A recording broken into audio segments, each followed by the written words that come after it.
welcome. So, our first question is, what was going on in your life? What was what was up for you um, when you first came across Jolie's work in the year of opening? So I was in a newish relationship, very much madly in love with my partner. Um, still am. But I had recently come out of a an abusive marriage, was unpacking a lot of trauma, and I was with my partner. We were long distance, and we were both we did not want to be, we met each other not wanting to be in relationship.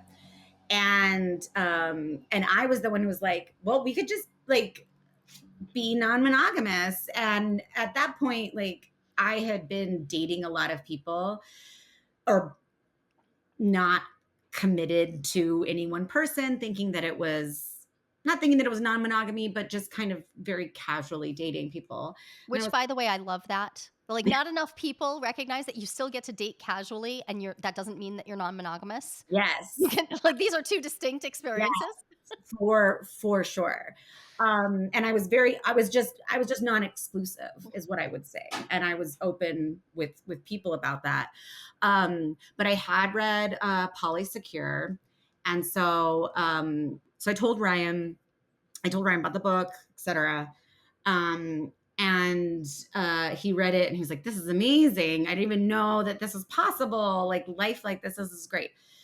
And that was before we even ever met in person. And so, flash forward, we we say that we messed up and fell in love, and we not mean to, we didn't want to, but we found ourselves, both of us processing our own relational trauma while also madly in love with the other, while also wanting the long distance was not traditional, especially me having kids and not having a plan to like move closer.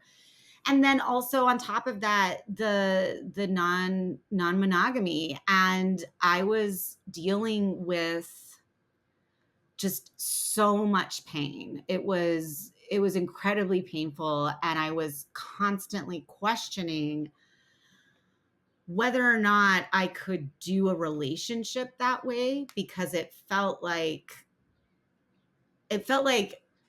I was either lying to myself or putting myself through undue pain, and I didn't know if this was a trauma response. um I was coming up against all the things, and so Ryan actually found you on Instagram, and you were offering like free, like, meet with me for free, and he signed up, and then he told me, he said, "Okay, listen, I just signed up for this, to meet this person. You can come with me if you want or not, but like, I figured, what's there to lose?" And I said yes immediately, because I was like, if there's I was looking for someone to tell me that I wasn't crazy, or to either be like, "Oh yeah, no, this isn't for you." Yeah, Like, "Oh honey, yeah, right." And I felt like right. trust other That's people's opinions. that's a really hard thing to do when Yeah. somebody is not like, when you're not sure, like, to view that from the inside and to say, "I don't know, is this even possible?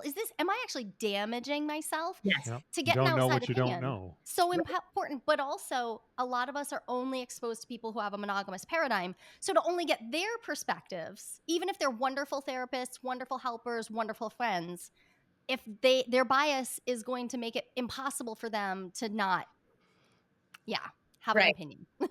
Well, it's like, "Oh, here's the problem. I've Right. identified it." You know? Yeah. Look, stop Like, poking yourself in the eye. Look, exactly, just do. exactly. Right. Um, and also, I mean, as you know, since like the science and research is so monogamous based, Yeah. like, it was even scary to Google. Mhm. Yeah. Because even people who I would say consider themselves to be non-monogamous professionals, there was still ones that like the framing of it and the approach of it. I was like, I don't quite trust it, you know? And so, yeah, it just felt like there was a lot of scary stuff out there. And as I was learning to trust myself again and believe myself and reconnect with myself, I just was in a very tender place. And so that's where you both enter. Okay. In a tender place. I think that's really familiar for Yeah. others, like, whether that someone brought this to you and you're like, "Wait, you want me to what now?" Because 'Cause that'll bring up your tenderness, or whether you're like, "I think this is what I need," but you said you were unpacking your trauma history. You're doing your work. And frequently, non monogamy or the introduction of it happens at a time when we're also unpacking other stuff. Like, that's not uncommon. The question for me is, can you hold the tension of, like, yep, I'm going to do both of these things, and which means I'm going to have to pace myself. And I can't just try to be this perfect polyamorous person. I'm going to have to allow both of these paths to unfold simultaneously, which, by the way, I think you did a magnificent job of holding that and naming it and not trying to hide it or be perfect in group. Trying to, like, "No, no, no, I got this. I got this. I can do it all." Yeah, I appreciate you saying that. Um I don't know how I could have done it otherwise. Also, it's like I'm going through this too. I remember you telling me, I think when we first met with you, to give you a year. Yeah. You Yep. know, and I see it similar to like the MVAs of like, I think I made an agreement with Ryan or to myself that like I wasn't going to break up with him Yep. and I feel like I don't know if there was that as part of group, but like in that year. Right. And and so like that container created the safety for me to rail against it as much as possible Mm. because then I was like, okay, I'm going to choose to trust Jolie. Even if I can't trust myself in this moment, Yeah. I'm going to choose to trust Jolie. And if at the end, like I'm like, no, this is not for me. At least like I know that I did it, but I can't fully know that if I don't allow myself to just feel it all, to just go for it. Yeah. Yeah. Oh, that hits so strong for me. Okay. So I have, like, my own answer for this, but I of course, that's from my perspective. I wanna know if you can put yourself back there in that moment, what were you hoping to learn? Or what did you want to change? Like, I feel like I could construct it out of the answer you just gave, but at the same time, there's something really remarkable about the uniqueness. Like, what did you want to be different? So that's an interesting thing because I don't feel like I approached it thinking, what do I want to be different? I think, I mean, I guess this is similar, the same thing, but I wanted to figure out, I came in wanting to figure out whether, like, am I non monogamous? Kind of. But then also, like, am I hurting myself? Am I, am I crazy? Um, and then also are like, how can I don't want to say do this better and like be better, but like, how can Ryan and we were working so hard already. Um, we had read so many books. We'd already on our own without anyone telling us had already written a relationship agreement like very early on. That was kind of like, we need to have this on paper because there's just so many moving parts. And I think I was like exhausted by like trying to figure it out and like second guessing myself. And then also like reading all of the stuff and just being like, well, if they knew our situation though, would they still be saying this? You know? Yes. And so like I wanted to have that. I wanted to be able to bring all my doubts to someone and be like, okay, yeah, but I don't think you've encountered this case in your research, you know? And appreciate that so much because we really do all come with the like we have unique histories, and then we're bringing two or more people together in one constellation, and stuff is going to get unique. So that's not incorrect. Right. And the uniqueness does not necessarily mean that it's insurmountable. And but I think we actually need that.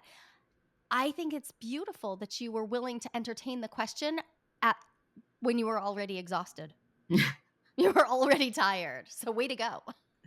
Thank you. Thank you. It was like a different kind of not exhaustion, but it was a different kind of work. It was a relief to not have to guide, to not have to like Mm. be on our own and figure that out. So having again, I think I borrowed container from you. I don't know if I used that before, but having the container of the group. And I guess like what if I think about what I wanted to be different is I wanted I wanted more assuredness in myself, that for myself, that I could pursue a relationship like this, like a non-monogamous relationship. Um Apart from like, because I wasn't evaluating whether I wanted to be with my partner. I wasn't evaluating whether I wanted to be with Ryan. It was like I wanted to figure it out for me, because it felt like there was just so much going on that I was like, this feels like there's something here, but I can't put my finger on it. And so I think I entered just like wanting to have that support and have people who had done research, who were professionals, that I could regularly bring things to and kind of like keep have a safe place to work it out. Yeah.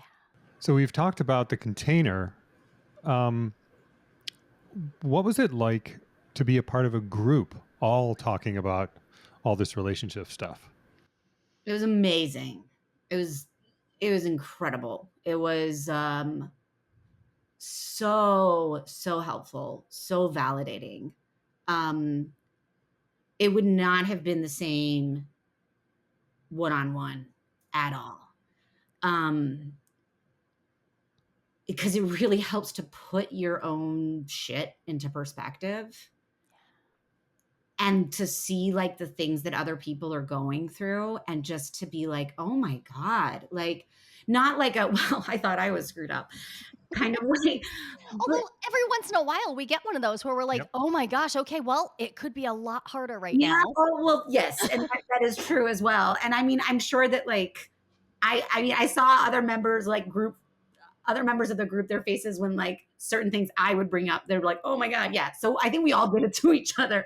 Yep. But just it normalized it. It normalized the individuals and that showed up are all, as we all are, but like complex, kind, amazing human beings, and to have them like vulnerably just expose all of these parts of their lives, um as well as me, it just like it was an incredibly safe space.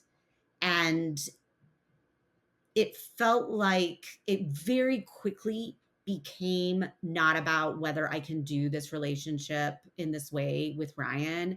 And for me, like very soon became like, oh, this is like serious work on myself that I need. And I'm doing it in community.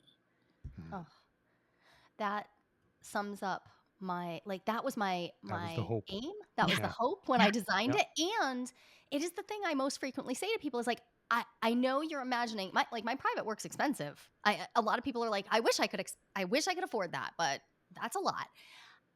I'm like okay, but the secret is this is a tenth of the cost, and it's it's more effective.